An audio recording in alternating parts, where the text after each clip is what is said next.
Inni kun balbala mana barumsaa yoo ta'u, mana barumsaa gubbaatti irraa buqqa'ee da'oo ishiitti fayyadamaatti turte. Inni kun immoo teessoo barattootaati. Teessoo barattootaa muka isaarraa diiga.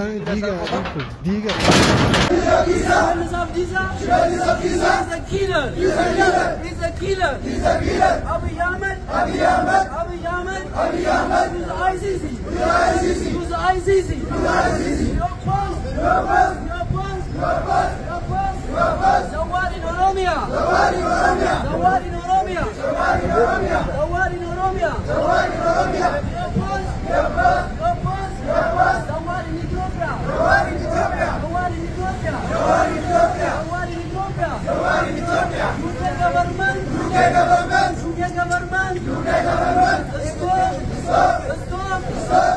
Waraanni bilisummaa Oromoo humnoota mootummaa hedduu aleelaa akka jiru hime. Akka maddeen waboo gabaasaa jiranitti kutaalee Oromiyaa bakka adda addaatti aleellaa gaggeessaa akka jiru himameera. Oduu keenya kanaan eegalla. Dhugaa miidiyaa irraa kabajamoo dhaggeeffattootaaf daawwattoota keenyaa bakka jirtan maratti nagaan keenya kabajaa isinaa qaqqabu.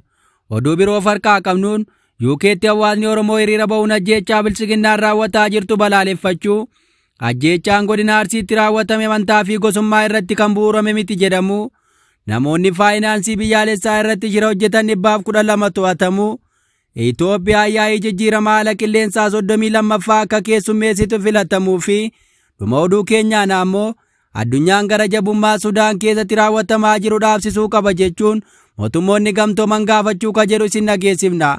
Oduu keenya daqiiqaa baay'ee murtaa'e waan ta'eef obsaan akka nu caqastan isin gaafataa gara sanatti dabarra. Waraanni bilisummaa Oromoo tarkaanfii cimaa humnoota bilchiginnaa irratti fudhachuu ibse. Waboon tarkaanfii cimaa humnoota bilchiginnaa irratti fudhachuun loltoota sirnichaa hedduu du'aa madoona dabuu isaa ibseera. Haala kanaan waraanni bilisummaa Oromoo zooniin kibbaa godina Gujii lixaa aanaa dugda daawwaa bakka addaa Tuulaa jedhamutti tarkaanfii gaafa 9/2025 fudhateen loltoota waraana mootummaa 24 ajjeesuun kanneen 14 ta'an ammoo madeessuu isaa maddoo oduu kanaa himeera. Akkasumas namoota 2 booji'eera jedhan. Gama meeshaa waraanaatiin ammoo qawwee hakiima 6 rasaasaa fi hidhannoo gosa garaa garaa irraa hiikkachuu isaa gabaasichi ibseera. Haala wal fakkaatuun waraanni bilisummaa Oromoo zooniin lixaa godina Matakkal aanaa Dibaaxii fi Horroo Guduruu Wallaggaa aanaa Jimmaa Gannatiitti tarkaanfii humnoota bilchiginnaa irratti fudhachuun loltoota sirnichaa hedduu du'aa madoona dabuu isaa ibsameera. Akka kanaan tarkaanfii gaafa 9/2025 godina Matakkal aanaa Dibaaxii ganda Qoorqaa jedhamutti waraana sirnichaa haleeluudhaan du'aa madoona dabuu isaa gabaasichi ibseera. Lixa Oromiyaa godina Horroo Guduruu Wallaggaa aanaa Jimmaa Gannatii magaalaa Haratoottis gaafuma 9/2025 tarkaanfii humnoota bilchiginnaa irratti fudhachuun loltoota sirnichaa 16 ajjeesuun kanneen 10 ta'an ammoo madeessuu akkasumas meeshaa waraanaa qawwee hakiima 15 irraa hiikkachuu isaa gabaasichi ibseera. Kana malees waajjira iraarsaa bilchiginnaa 3 ibiddaan daaressuun konkolaataa 3 dhabamsiisuun meeshaalee garaa garaa irraa hiikkateera jechuun maddeen odeeffannoo waboo gabaasaniiru. Injifannoo waboon ibse kana wajjin wal qabsiisee gama mootummaa Itoophiyaatiin wanti jedhamee hin jiru. Oduu keenya itti aanuun hawaasni Oromoo biyya UK jiraatu sarbamiinsa mirga namoomaa Oromiyaa keessa raawwatamaa jiru balaaleffachuun guyyaa kaleessaa hiriira gaggeessaniiru. Hawaasni Oromoo Loondoo UK'tti argamu dhiittaa mirga dhala namaa sirna mootummaa paartii PP jalatti bal'inaan Oromiyaa keessatti gaggeeffamaa jiru mormuun kaleessa hiriira mormii gaggeessaa akka turan dhaga'ame. Hiriirri kun fuula dura waajjira muummicha ministeera Ingiliziitti qabame yoo ta'u, hiriirtonni dhaadannoolee garaa garaa hedduu dhageessaa akka oolan himame. Hiriira tumsaa akka Oromoo jedhu biyya UK magaalaa London keessatti 9/2025 adeemsifamuu koree qindeessituu hiriirichaa keessaa tokko ka ta'an Dr. Gizaa'oo Taayisaa miidiyaaleef himaniiru. Kaayyoon hiriira kanaa dhiittaa mirga namoomaa fi ajjeechaa Itoophiyaa keessatti uummata Oromoo irratti raawwatu akkasumas weerarri daangaa Oromiyaa akka dhaabbatuu fi hawaasa idil addunyaa irraa xiyyeeffannaa akka argatuufidha jedhan. Weerara daangaa Oromiyaa irratti raawwatamaa jiruun humnoonni finxaaleeyyii faannoo lixa Oromiyaa fi giddugaleessa keessatti ajjeechaa jumlaa uummata irratti raawwataa jiraachuu isaanii hiriira kanaan balaaleffachuu ibsaniiru. Akka Dr. Gizaa'oo Taayisaa jedhanitti xiyyeeffannaan hiriira kanaa mootummaan Itoophiyaa dirqamaan daa'imman adda waraanaatti bobbaasu akka dhaabu, ajjeechaan Oromoo irraa akka dhaabbatu, haleellaan koorniyaa akka dhaabbatuu fi waraanni Itoophiyaa keessatti adeemsifamaa jiru saffisaan akka dhaabbatu gaafatame. Hiriira kana irratti haqni Hacaaluu Hundeessaa, Battee Urgeessaa fi miidhamtoota hundaa akka ba'u, hidhamtoonni siyaasaa Itoophiyaa keessatti hidhaman akka hiikaman, biyyattii keessatti yakkamtoonni yakkaa raawwatan mana murtii idil-addunyaatti akka dhiyaataniif dhiibbaan akka taasifamu gaafatameera. Faannoon Oromiyaa keessaa akka ba'u hiriirtonni gaafatanii jiran. Hiriira kanaan weerara mootummaan naannoo Somaalee Oromiyaa irratti taasisaa jiru akka morman kan himan Dr. Gizaa'u Taayisaa, magaalaan Dirree Daawwaa seenaanis, seeraanis, lafaanis, baay'ina uummataanis kan Oromooti jedhaniiru. Mootummaa UK fi dhaabbanni maallaqaa idil-addunyaa deeggarsa mootummaa Itoophiyaatiif taasisu akka dhaaban gaafatan. Hiriira kana irratti dhiittaa mootummaan Itoophiyaa uummata Oromoo irratti raawwataa jiru xalayaa waajjira ministeera muummee UK'f beeksisaniiru. Oduu keenya itti aanuun ajjeechaan godina Arsiitti raawwatame amantaa fi gosummaa irratti kabuurame miti jedhame. Manni maree manneen amantaa Itoophiyaa ajjeechaa godina Arsii balaaleffate. Ajjeechaan kun amantaa fi gosummaan adda hin fooyin raawwatame jedhe. Manni maree manneetii amantaa Itoophiyaa ajjeechaa dhiyeenya godina Arsiitti raawwatame qorannoo gaggeessuun ajjeechichi kan amantaa fi gosa adda hin fooyin taasifame ta'uu adda baasuu isaa ibseera. Manni maree manneetii amantaa Itoophiyaa garee dhimma ajjeechaa dhiyeenya godina Arsii aanaa Gunaa, Martii, Sharkaa fi kaan keessatti raawwate Sadaasa 4 bara 2025 garasitti erguu yaadachiise. Gartuun qorattootaa kun gara aanota hundaatti bobba'ee erga guyyoota 5 darbaniif qorannaa gaggeessee tureen booda Sadaasa 10 bara 2025 gabaasa isaa sadarkaa duraa ifa taasiseera. Kanaanis aanoti akka Gunaa, Shirkaa fi Onqolloo Waabeet namoonni ajjeefamuu, butamuu fi qabeenyi manca'uu jiraattota naannoo wabeeffachuun ibseera. Namoonni ajjeefaman kan miidhaman, qaama irra ga'ee fi qabeenyi duraa mancaafame tajaajiltoota mana amantaa tokkoo kan hin taane ta'uu ibsee ajjeechaan ifatti raawwatames amantaa fi gosa adda kafoo'e miti jedheera.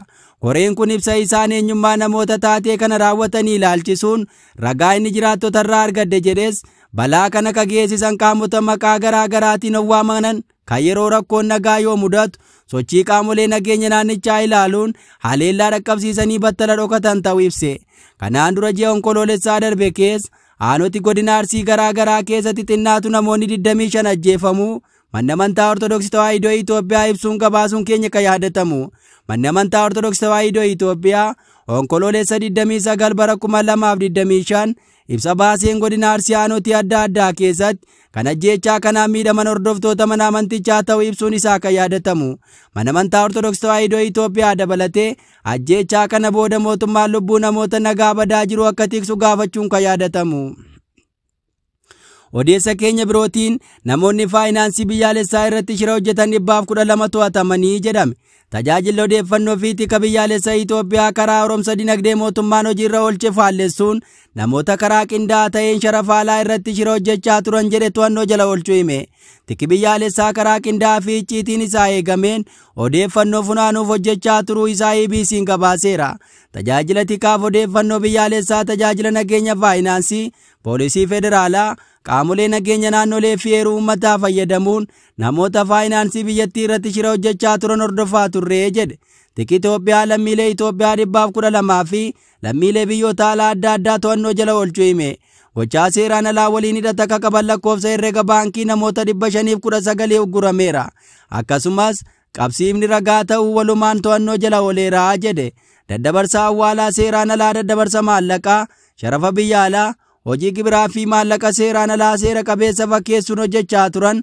Kanaanis dinagdee biyyaa irra miidhaa guddaa dhaqqabsiisaniiru jedhe. Akkasumas maallaqaan shororkeessitootaa fi qaama hidhate deeggaraa turaniiru jedhe. Keessumaa dhaabbilee daddabarsa maallaqaa idil-addunyaa seeraan ala ta'an, appilikeeshinoota daddabarsa maallaqaa seeraan ala ta'an, appilikeeshinii kiriiptookaarensii, daddabarsa awwaalaa seeraan alaa fi dallaalota dabalataa jedhe. Akkasumas daldaltoota alergii fi gara biyya keessaatti galchan baasii fi galii daldala irratti shira hojjechaa akka turan. Dabalataanis daldala seera qabeessa tokkollee osoo hin qabaatiin daddabarsa awwaalaa seeraan alaa irratti bobba'uun maallaqa gurguddaa kanneen sochoosan dinagdee biyyaa irra miidhaa guddaa geessaniiru jedhe. Namoota gochaawwan kanneen raawwachuun to'annoo jala oolan irratti tarkaanfii jabaa akka fudhatu dhaadateera. Itoophiyaan yaa'ii jijjiirama haala qilleensaa 32ffaa akka keessummeessitu filatamte. Itoophiyaan bara 2027 yaa'ii jijjiirama haala qilleensaa addunyaa akka keessummeessitu pirezidaantii yaa'ichaa kibxataa irraa miidiyaa Rooyitersiif mirkaneesse.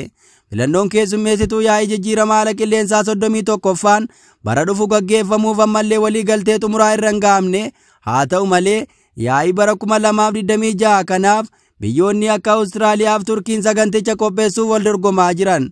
Awustiraaliyaa yoo carraa kan argatte odola Paasifiik waliin ta'uu yaa'icha akka qopheessitu beeksifte. Kunis bakkeewwan jijjiirama qilleensaaf addunyaa irratti baay'ee saaxilamoo ta'an keessaa tokko jedhamuun addatti ilaalamaa jiru. Biyyoonni hirmaattota konfiraansii bara kanaa gaggeeffamaa jiru. Konfiraansiin bara 2027 magaala guddoo Itoophiyaa Finfinneetti akka gaggeeffamuuf guyyaa jalqabaa yaa'iin jijjiirama haala qilleensaa 30ffaan taa'uu jalqabe yookaas wiixata darbe walii galuu isaanii pirezidaantii yaa'ichaa Andaarree Kooriyaa Doolaagoon ibsaniiru. Dabalataanis filannoon kun ammallee sirna ittiin raggaasifamu qabaachuu ibsuun kunis kibxataa irraa ni raawwatama jedhamee eegama. Jilli biyya industirii guddattee irraa hirmaate tokko maaliif rakkoon akka uumamu tilmaamuun akka hin danda'amne Rooyitersiif himaniiru. Itoophiyaa fi Naayijeeriyaa sagantaa bara 2027 qopheessuuf baatii fulbaanaa irraa jalqabuun waliin dorgomaa turanillee Itoophiyaan kaadhimamtuu konfiraansichaa akka taatuuf manni maree biyyoota Afrikaa sagalee guutuun murteessuu isaa Rooyitersi gabaaseera. Walga'iin jijjiirama qilleensaa haala qilleensaa kun addunyaa biyyoota garaa garaa irra naanna'ee kan gaggeeffamu yoo ta'u, konfiraansiin bara kana magaalaa Amaazoon Beelem keessatti gaggeeffameera. Filannoon keessummeessitoota bara dhufu garee Awurooppaa dhiyaa fi kanneen biroo keessatti ji'ootaaf gaggeeffamaa akka ture yoo ta'u, Turkiyyee fi Awustiraaliyaan keessummeessituu sagantichaa ta'uuf tattaaffii cimaa taasisaniiru. Kaariyoo Daawulaagoon akka himanitti biyyoonni garee Awurooppaa dhiyaa keessa jiran dafanii akka murteessa wiixata kaleessaa dhaaman. Yoo dafanii murteessuu baatan ammoo konfiraansiin kun biyya teessoo dhaabbata qilleensa gamtaa mootummootaa taate Jarman magaalaa Booniitti akka gaggeeffamu ibsaniiru. Oduu keenya dhumaatiin addunyaan gara jabummaa Sudaan keessatti raawwatamaa jiru dhaabuu qabu jechuun mootummoonni gamtooman gaafatan. Gartuu mirgoota mootummoota gamtoomanii UN addunyaan gara jabummaa Sudaan Alfaashir keessatti raawwatamaa jiru akka dhaaban waamicha dhiyeessuun hamma guugaan sanyii labsamutti eeguu akka hin qabne akeekkachiise. Gareen finciltoota Raapid Sappoortii Foorsii bila bara 2023 kaasee loltoota idilee Sudaan waliin wal waraanaa turuun onkoloolessa 26 bara 2025 iddoo waraanaa cimtuu Daarfur qabatee ture. Erga gareen kun ji'oota 18f erga marsee booda Alfaashir qabatee as mootummoonni gamtoomaniif dhaabbileen mirga namoomaa ajjeechaa sanyii fi ukkaamsaa dabalatee gara jabummaa raawwataman gabaasee ture. Yeroo haasa'aa jirru kanatti gochaaleen gara jabummaa raawwatamaa jiraachuun isaanii beekamaadha jechuun Komishinarri mirga namooma mootummoota gamtoomanii Volker Turkii FB'tti himaniiru. Komishinarri kun dabaluun namoonni suukanneessaa ta'e marfamaniiru, nyaata argatan, bishaan tokkollee hin jiru, namoonni nyaata bineensotaa nyaachaa akka jiran fakkeenyaaf qola boqqolloo akka nyaataa jiran quba qabnaa jedhan. Kutaalee tokko tokkotti hongee mudachuu isaa akeekuun akka malee abdii nama kutachiisaa daa'imman beelaan du'aa jiru jedhan. Erga Raapid Sappoortii Foorsii qabatee as waajjirri isaanii namoonni haala suukanneessaa kana baqachuuf yeroo yaala rasaasaan rukutamuun ajjeechaan jumlaa irratti raawwatamu ragaa qabatamaa akka qabu dubbate. Gabaasaawwan gudeeddaa gareen gudeeduu fi miidhaa saalaa baay'een jiraachuu himaniiru. Egaa dhaggeeffattoota dhugaa miidiyaa odeeffannoon guyyaa irraa of harkaa qabnu kan gammaa dhaggeeffattan ture. Kanneen chaanala keenyaaf haaraa taatan dhugaa miidiyaa sabiskiraayib taasisuu hin dagatinaa jecha fayyaanuu ta'a.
Inni kun balbala mana barumsaa yoo ta'u, mana barumsaa gubbaarra buqqa'ee da'oo ishiitti fayyadamaatti turte.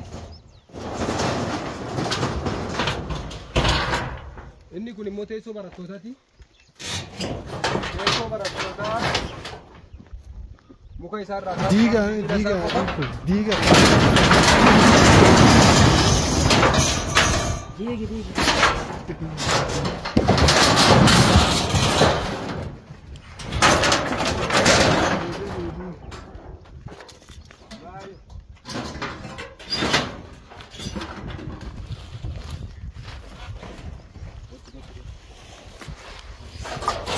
Inni kun immoo qabeenya uummataati.